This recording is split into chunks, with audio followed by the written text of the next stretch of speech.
বিসমিল্লাহির রহমানির রহিম। প্রিয় দেশবাসী, আসসালামু আলাইকুম।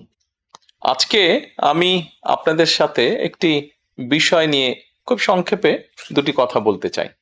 যে বিষয়টি সমাজের প্রত্যেকটি শ্রেণী পেশার মানুষকে স্পর্শ করে। যে বিষয়টি কি সেটি সেটি হচ্ছে আমাদের পরিবেশ।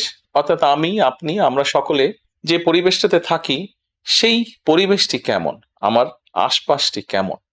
আপনারা নিশ্চয়ই অধিকাংশ ক্ষেত্রে খেয়াল করে দেখেছেন, আমরা ঢাকা শহরের যে কোনো রাস্তাঘাটই হোক, যে কোনো এলাকাই হোক, যে কোনো জেলা শহরের এলাকাই হোক, রাস্তাঘাট হোক, এমনকি উপজেলা পর্যায়েও ক্ষেত্র বিশেষে বিভিন্ন গ্রামগঞ্জেও আমরা দেখেছি যে যেখানে বাজার ঘাট বা রাস্তা চলাচলে বেশি, সেই জায়গাগুলোতে চারিদিকে একটা জিনিস খুব পরিষ্কারভাবে চোখে পড়ে, যেটি আমরা যখন ছোট ছিলাম, আজকে থেকে 40 বছর আগে, 30 বছর আগে দৃশ্যটা এমন ছিল না, কিন্তু বর্তমানে দৃশ্যটা এইরকম। সেটা কেমন?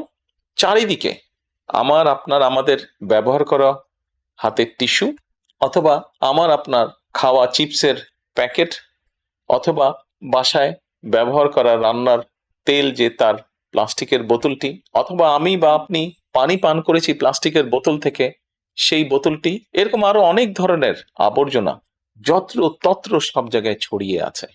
কোনো জায়গায় একটু বেশি জমা হয়ে আছে, অথবা যত্র তত্র লোকালয়ে চারিদিকে ছড়িয়ে আছে। চিন্তা করে দেখুন তো, আপনার ঘরে, যে ঘরটিতে আপনি থাকেন, যে বাসাটিতে আপনি থাকেন, যদি চারিদিকে এমন টিস্যু ছড়িয়ে থাকতো, যদি চারিদিকে এমন আবর্জনা ছড়িয়ে থাকতো, আপনার কাছে কি ভালো লাগতো দেখতে? নিশ্চয়ই না, আমাদের কারো কথাই ভালো লাগতো না।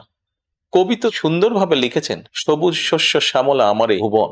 তো আসুন না, আমরা কেন আমাদের পরিবেশটাকে সুন্দর করতে পারবো না? বাংলাদেশের অধিকাংশ মানুষই পায়ে হেঁটে চলে, অথবা রিকশায় যায়, অথবা বাসে চলাচল করে। এই মানুষগুলো যখন রাস্তা পার হয়, বিভিন্ন জায়গায় যখন আবর্জনা জমে থাকে, ময়লা থাকে, এই মানুষগুলোর কিন্তু অনেক কষ্ট হয়, বিভিন্ন জায়গায় অনেক দুর্গন্ধ হয় এই আবর্জনা জমে থাকে।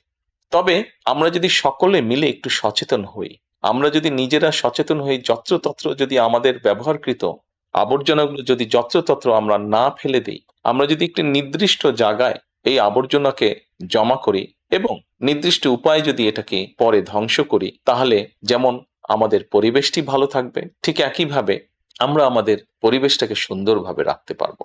দেখুন, অনেক জায়গায় আমি দেখেছি, গত কয়েক মাসে যখন আমি দেশের বিভিন্ন জায়গায় গিয়েছি, হয়তো কোনো একটি পুকুরের পাশ দিয়ে যাচ্ছি, দেখেছি পুকুরের ভিতরে বিভিন্ন রকম ময়লা স্তূপ হয়ে পড়ে আছে, অথবা পুকুর পাড়ে বিভিন্ন ময়লা স্তূপ হয়ে পড়ে আছে। অথচ একসময় কিন্তু এই পুকুর পাড়েই মানুষ বিকেলে বসতো, গল্প করত পরিবার পরিজন নিয়ে। কিন্তু এখন আবর্জনার জন্য সেটি সম্ভব হয় না। ঢাকা শহরেও বিভিন্ন পার্ক আছে, বিভিন্ন জেলা শহরেও বিভিন্ন পার্ক আছে।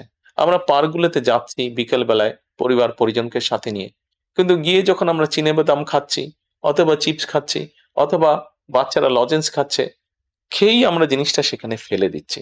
আমরা যখন যাই তখন হয়তো যারা পরিচ্ছন্ন কর্মী তারা হয়তো পরিষ্কার করে রাখছে, কিন্তু আমরা যখন বেরিয়ে আসছি তখন আর সেটি আগের মতন পরিষ্কার থাকছে না।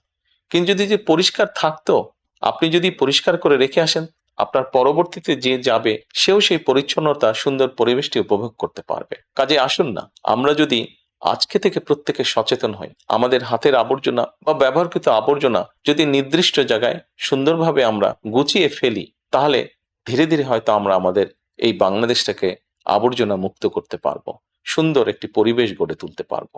দেশটা তো আমাদের সকলের। আমরা সকলে মিলে যদি চেষ্টা করি, সকলে মিলে যদি একটু একটু করে করি, তাহলে আমরা বড় কিছু করতে সক্ষম হব।